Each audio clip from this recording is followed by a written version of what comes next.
Hello everyone, आज के इस वीडियो लेक्चर में हम डिस्कस करने वाले स्टेबिलिटी के बारे में कि जो आपका टू व्हीलर व्हीकल होता है उसकी स्टेबिलिटी को हम देखने वाले हैं। आप कुछ भी एज्यूम कर लो, बाइक एज्यूम कर लो, स्कूटी एज्यूम कर लो, तो उसके ऊपर जब हम उसको टर्न लेते हैं राइट या लेफ़्ट तो उसकी स्टेबिलिटी किस तरीके से मेंटेन रहती है, क्या क्या फोर्सेस उस पर एक्ट करते हैं, वो सब आज हम इस वीडियो लेक्चर में देखने वाले हैं। जैसे कि आपको डायग्राम दिख रहा है एक स्कूटी का, तो उसी स्कूटी को अगर मैं ड्रॉ करूँ 2D पेपर पे तो इसी तरीके से बना सकते हैं हम। जब मैं उसे टॉप से देखूँ, अगर मैं उसकी अपर बॉडी को हटा दूँ और टॉप से देखूँ तो मुझे क्या दिखेगा, एक फ्रंट व्हील दिखेगा, एक रियर व्हील दिखेगा और एक इंजन दिखेगा बीच में। जो उसके ऊपर की जो बॉडी है उसको अगर मैंने हटा दिया तो, जैसे कि हमने पहले वाली वीडियो में कार के लिए किया था, क्लियर। तो इस तरह से कुछ होगा।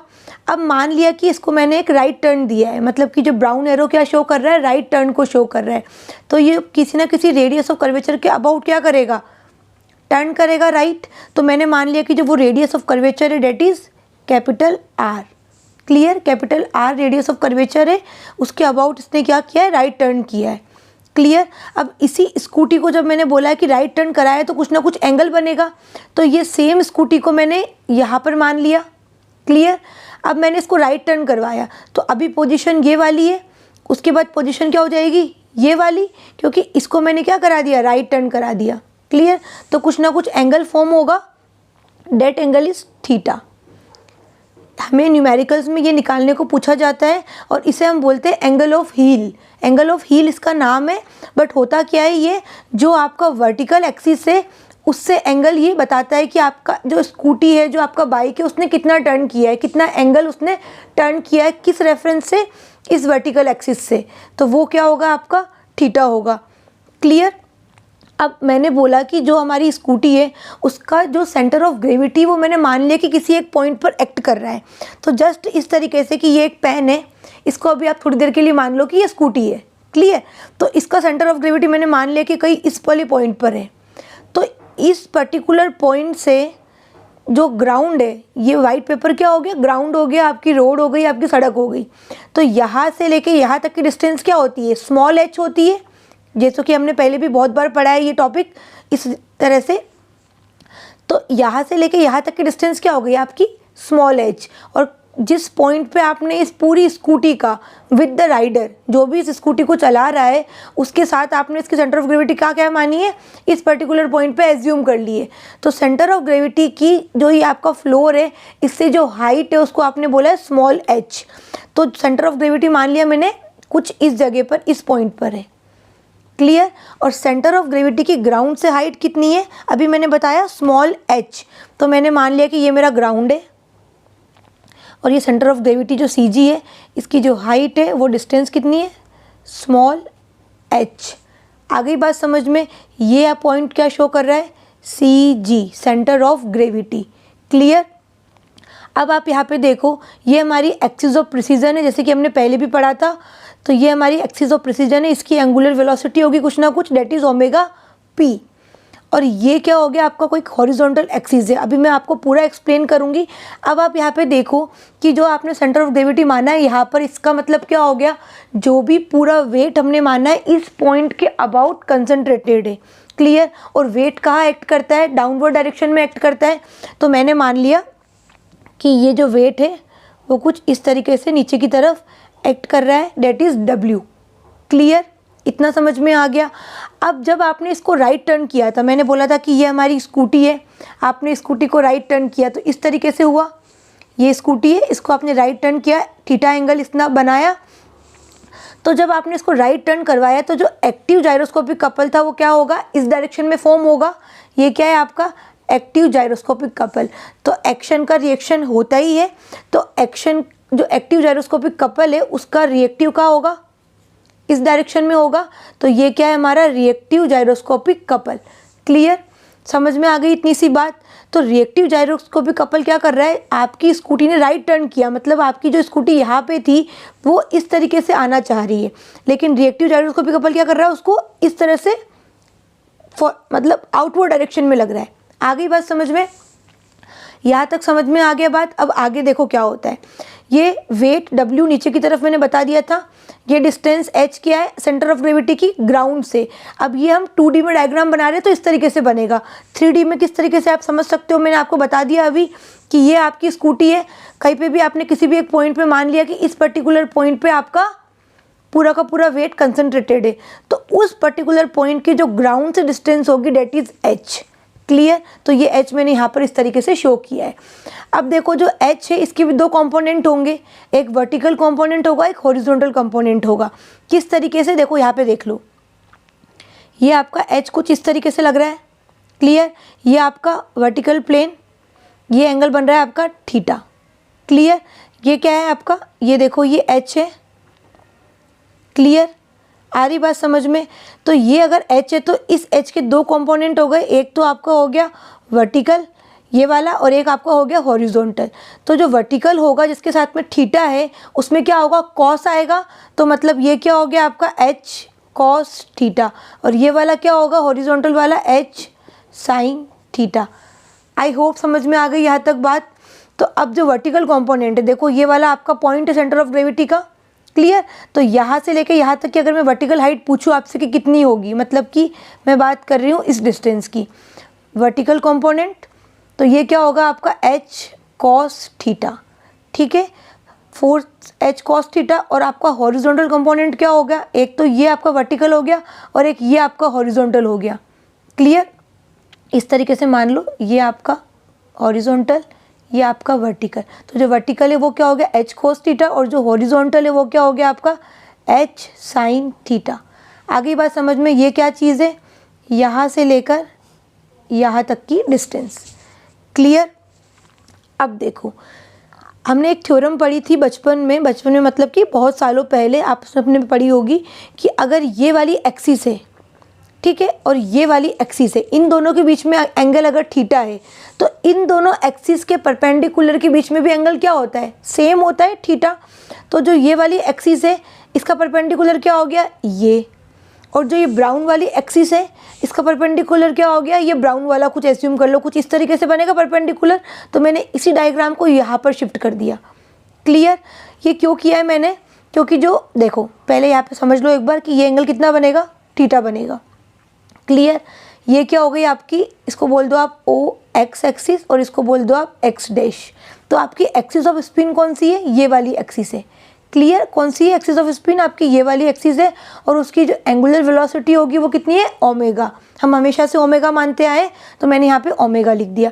अब मैंने ये आपको शिफ्ट क्यों किया, आप यहाँ पे एंगल थीटा करके भी सॉल्व करो, यहाँ पे भी एंगल थीटा करके सॉल्व करो, कर सकते हो।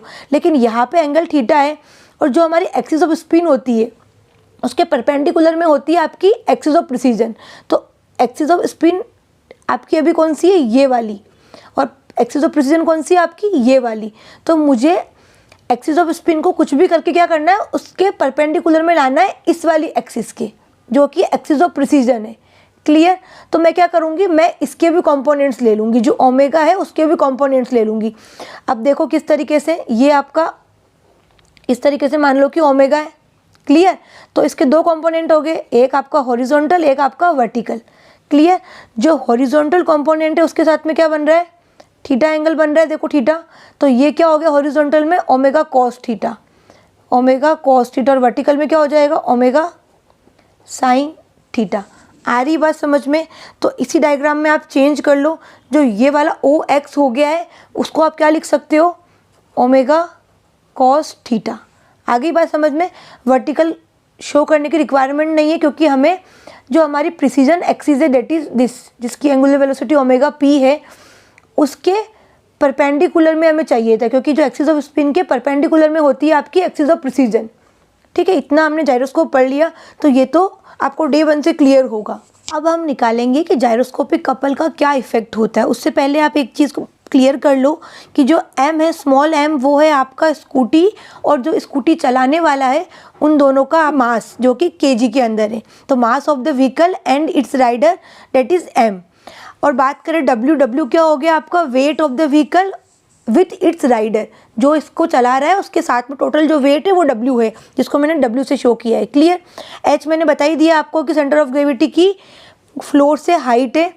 अब देखो जब हम स्कूटी की बात कर रहे हैं तो स्कूटी में क्या है, ये फ्रंट व्हील है और ये रियर व्हील है, तो इसकी भी कुछ ना कुछ रेडियस होगी, इसको आप बोलो RW, क्लियर। और जो इसने टर्न लिया है तो किसी ना किसी रेडियस ऑफ कर्वेचर के अबाउट लिया है, तो that is R, capital R, clear. अब बात करते हैं आई की। आई क्या होता है, मास मूवमेंट ऑफ इनर्शिया। तो एक होगा आपका व्हील के रेस्पेक्ट में, तो उसको आप शो करोगे IW से, और एक होगा आपका जो इंजन में जो रोटेटिंग पार्ट्स है इंजन के रेस्पेक्ट में, तो उसको आप IE से शो करोगे, क्लियर। सेम वे में ओमेगा आपका व्हील के लिए भी होगा, angular speed, angular velocity of wheels, और ओमेगा E अगर शो करोगे तो वो हो जाएगा आपका इंजन के लिए, क्लियर। G आपका गियर रेशियो होगा, जैसे कि हमने पहले भी डिस्कस किया था, omega E upon omega W। और V क्या होगा आपका, linear velocity of the vehicle. जो ये व्हीकल है इसकी लीनियर वेलोसिटी, जिसको हमने शो किया है V से, और V क्या होता है, ओमेगा R। बात आगे समझ में। तो यहाँ पे जो R होगा वो क्या होगा आपका, ये व्हील का RW आएगा, ना कि ये वाला आपको R लिखना है, क्लियर। अब बात करते हैं थीटा, लास्ट में एक बार फिर से बता देती हूँ। तो थीटा क्या है, कुछ नहीं है, जस्ट एंगल ऑफ हील इसको बोलते हैं, और ये क्या है, वर्टिकल एक्सिस से कितना एंगल बनाया, डेट इज थीटा, क्लियर। एक बार मैंने क्विक इन्फॉर्मेशन आपको दे दिया वापस से। अब हम निकालते हैं जायरोस्कोपिक कपल। जायरोस्कोपिक कपल क्या होता है, I ओमेगा ओमेगा P। तो मैं यहाँ पर निकाल रही हूँ जायरोस्कोपिक कपल। जायरोस्कोपिक कपल अगर मैं निकालूँ तो वो क्या होगा, I ओमेगा ओमेगा P। ये फॉर्मूला हमने बहुत बार पढ़ लिया इससे पहले वाली वीडियोस में, तो अब मैंने सिंपली इसको अप्लाई किया है। अब अप्लाई करने के बाद में देखो जो I ओमेगा ओमेगा P, तो यहाँ पर जो I है वो I आपने ऐसे का ऐसे ही लिख दिया। अब ओमेगा ओमेगा आप अगर ये वाला लिखते हो, जो OX dash axis off spin जो हमारी है, जो उसका रोटर है, जो भी आपने माना, वो ओमेगा उसकी एंगुलर वेलोसिटी है। लेकिन ओमेगा के रेस्पेक्ट में अगर ओमेगा P को देखो तो ये परपेंडिकुलर नहीं है, तो मैं क्या करूँगी, ओमेगा का कंपोनेंट लेके चलूँगी, ओमेगा कोस थीटा। तो ओमेगा कोस थीटा से अगर आप देखो ओमेगा P को, तो वो क्या है, उसका परपेंडिकुलर बन रहा है, इसलिए मैंने इसका कंपोनेंट लिया है, क्लियर। तो यहाँ पर ओमेगा की जगह क्या लिखेंगे, ओमेगा कोस थीटा, क्लियर। आगे बात समझ में। अब ओमेगा P, तो ओमेगा P ऐसे का ऐसे ही चलने दो, आगे बात समझ में। अब I omega cos theta omega P। अब मैं I ओमेगा को भी और सिंप्लीफाई कर सकती हूँ कि I ओमेगा तो क्या हो गया, ओवरऑल टोटल हो गया। लेकिन अगर मुझे निकालना है कि इंजन की वजह से क्या होगा और फ्रंट व्हील की वजह से क्या होगा, फ्रंट व्हील रियर व्हील एक ही कॉन्सेप्ट मान लो व्हील का, और इंजन की वजह से, तो दोनों का अलग अलग होगा। तो मैं यहाँ पर पहले IW की बात कर लेती हूँ। तो IW की बात करें तो क्या होगा, एक बार आपके आएगा व्हील के रेस्पेक्ट में, एक बार आपके आएगा इंजन के रेस्पेक्ट में। इस तरीके से आपको निकालना पड़ेगा क्या चीज़, ये IW की बात कर रही हूँ, क्लियर। तो अब देखो किस तरीके से हम इसको सॉल्व कर सकते हैं। अगर मैं व्हील की बात करूँ तो व्हील के केस में क्या होता है, 2 व्हील है यहाँ पर, एक फ्रंट और एक रियर, तो यहाँ पे 2 आप आगे लगाओगे, और व्हील के केस में IW लिखोगे, क्योंकि W क्या होगा, व्हील को नोट शो कर रहा है यहाँ पर, एंड ओमेगा के आगे भी क्या हो जाएगा, नीचे W। आगे बात समझ में। प्लस माइनस, यहाँ पे प्लस और माइनस कुछ भी हो सकता है, न्यूमेरिकल रीड करने के बाद समझ में आएगा कि प्लस आएगा कि माइनस आएगा, जैसे कि पहले के कॉन्सेप्ट में आया था, पहले प्रीवियस वीडियोस में भी हमने ये कॉन्सेप्ट लगाया है। अब इंजन की बात करें तो इंजन के लिए तो एक ही इंजन है आपका, तो IE और ओमेगा E, कुछ इस तरीके से आपने लिख दिया। तो ये हमने क्या किया, अभी तक IW का काम किया है, साथ में कॉस थीटा, ये जो कॉस थीटा और ओमेगा P है वो साथ में चल ही रहा है, तो आप इसके साथ में क्या हो गया, पूरा कॉस थीटा ओमेगा P चलने दो, क्लियर। इसको मैंने इक्वेशन नंबर 1 नाम दे दिया, स्पेस कम है इसलिए मैं इसको नीचे की तरफ बताती हूँ। अब देखो इसी इक्वेशन को मैं सॉल्व कर रही हूँ, तो मैंने यहाँ पर क्या किया, 2IW ओमेगा W सेम चलने दिया, प्लस माइनस लगा रही हूँ वापस से, प्लस माइनस IE। अब ओमेगा E की जगह आप क्या लिख सकते हो, G ओमेगा W लिख सकते हो, गियर रेशियो का फॉर्मूला लगाया है जस्ट, और कुछ नहीं किया है। एंड अब साथ में क्या चल रहा है आपका, कॉस थीटा ओमेगा P। अब इसमें हम वैल्यूज़ पुट करेंगे, क्या वैल्यूज़ पुट करेंगे, 2IW चलने दो, ओमेगा की जगह हम क्या लिख सकते हैं, V अपॉन R, और W मतलब व्हील के लिए शो कर रहा है, तो V अपॉन RW। RW क्या है, आपके व्हील की रेडियस, क्लियर। प्लस माइनस आई ई आपका ऐसे का ऐसे ही, जी ऐसे ही। अब ओमेगा डब्ल्यू, उसकी जगह वापस से आप क्या लिखोगे, ओमेगा की जगह V upon R W, and क्या चल रहा है साथ में आपका कॉस थीटा और ओमेगा पी। ओमेगा पी की जगह आप लिख सकते हो वी बाई कैपिटल आर। ये क्या होता है, वी बाई कैपिटल आर। जब हम एक्सिस ऑफ प्रिसीजन की बात करते हैं तो क्या आता है, रेडियस ऑफ कर्वेचर आता है यहाँ पर। क्लियर, समझ में आ गई बात। अब हम इसको और आगे सॉल्व करते हैं। आई होप फिजिबल होगा यहाँ पे। अब देखो इसको सॉल्व करते हैं तो जो कॉमन आ रहा है उसको हम कॉमन ले लेते हैं। क्या क्या कॉमन में आ रहा है, वी, ये जो कॉस थीटा वी आ रहा है वो पूरा का पूरा आपके साथ में चल रहा है।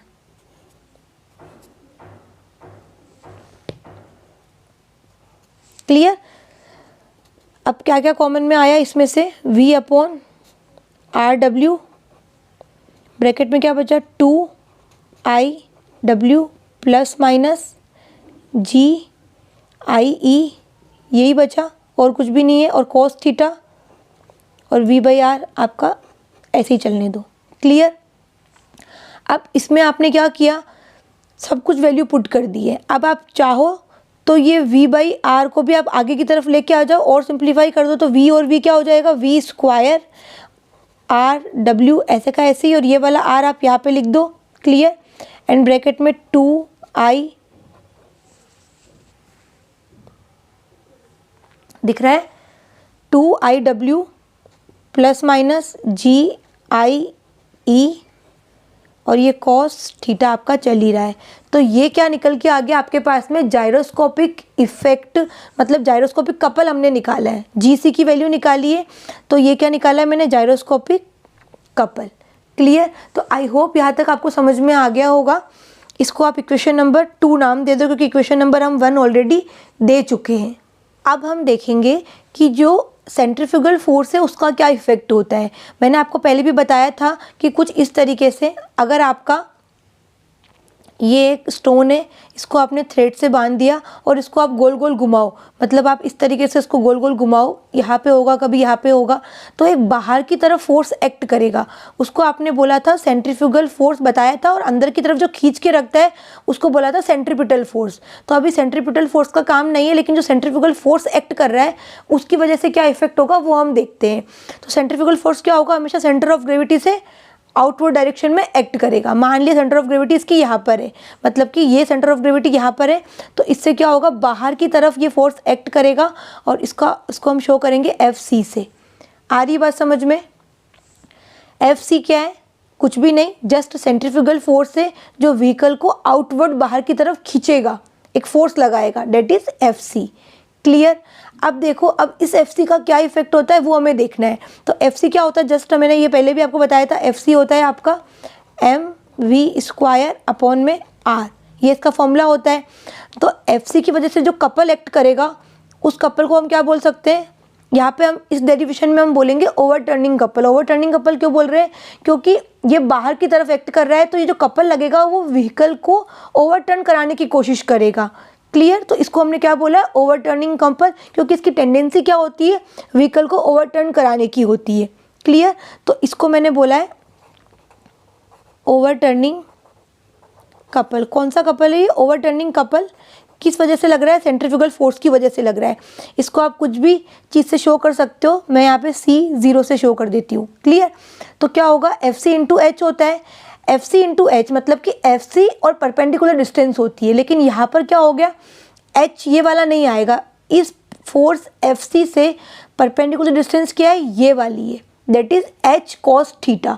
तो यहाँ पर क्या लिखना पड़ेगा आपको, H cos theta. Values put करते हैं, FC की जगह mv square upon r multiply में H cos थीटा। तो ये क्या हो गया आपका, ओवरटर्निंग कपल हो गया जो व्हीकल को ओवरटर्न कराने की कोशिश कर रहा है। इसको आप इक्वेशन नंबर 3 नाम दे दो। अब देखो जो इक्वेशन नंबर 3 है वो क्या कर रही है, ओवरटर्निंग कपल को शो कर रही है जो कि व्हीकल को आउटवर्ड डायरेक्शन में ओवरटर्न कराने की कोशिश कर रहा है।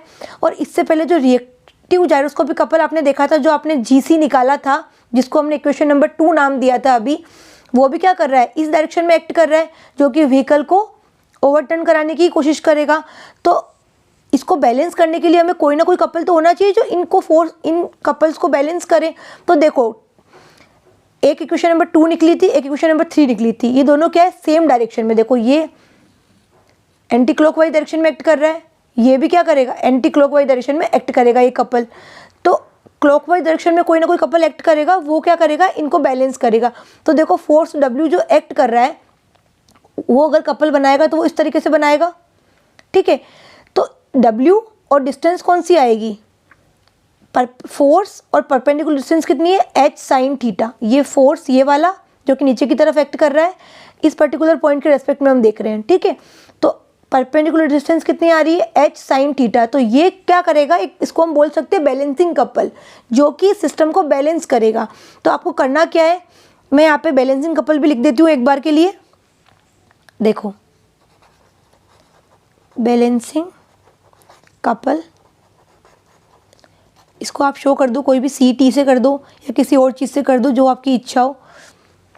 इसको मैं क्या बोल रही हूँ, W, अभी मैंने बताया था W और डिस्टेंस कौन सी आ रही है, h साइन थीटा। तो W और डिस्टेंस कौन सी आ रही है, h साइन थीटा। W की जगह आप लिख सकते हो mg, h ऐसे का ऐसे ही और साइन थीटा। इसको मैंने इक्वेशन नंबर 4 नाम दे दिया है। तो इक्वेशन 2 और इक्वेशन 3 जो जायरोस्कोपिक कपल की वजह से जो कपल एक्ट कर रहा था, जायरोस्कोप, और जो आपका ओवरटर्निंग कपल है, वो दोनों की टेंडेंसी क्या है, एंटी क्लॉकवाइज डायरेक्शन में। अभी मैंने आपको समझाया इस वाले डायग्राम के थ्रू। और जो बैलेंसिंग कपल है, इसकी टेंडेंसी क्या है, क्लॉकवाइज डायरेक्शन में। तो मैं कर सकती हूँ इक्वेशन 2 और 3 को ऐड करके इक्वल कर दो 4 के, क्योंकि ये क्या लग रहा है सारा एंटी क्लॉकवाइज डायरेक्शन में और ये लग रहा है क्लॉकवाइज डायरेक्शन में। तो मैंने जितना एंटी क्लॉकवाइज में था उसको इक्वल पुट कर दिया क्लॉकवाइज डायरेक्शन के लिए, स्टेबिलिटी चेक करने के लिए। क्लियर। तो जो इक्वेशन 2 और 3 है उसको मैं यहाँ पे ऐड कर लेती हूँ। इक्वेशन 2 क्या थी हमारी, v square RW R 2IW plus GIE cos theta, और यहाँ पे प्लस माइनस कुछ भी हो सकता था, प्लस सेकंड जो थर्ड इक्वेशन थी mv square upon R h cos theta. Clear. इसको मैं किसके इक्वल पुट कर रही हूँ, बैलेंसिंग कपल के इक्वल पुट कर रही हूँ, mgh साइन थीटा। आ रही है बात समझ में। तो जब आप इस तरीके से इसको करोगे तो आपके पास में जब इसको सॉल्व करोगे आप, तो आपको थीटा मिल जाएगा। आपको न्यूमेरिकल इस तरीके से दिया होगा कि आपको थीटा की वैल्यू पूछेगा या जिसकी भी वैल्यू पूछेगा, आपको कॉन्सेप्ट ये अप्लाई करना है।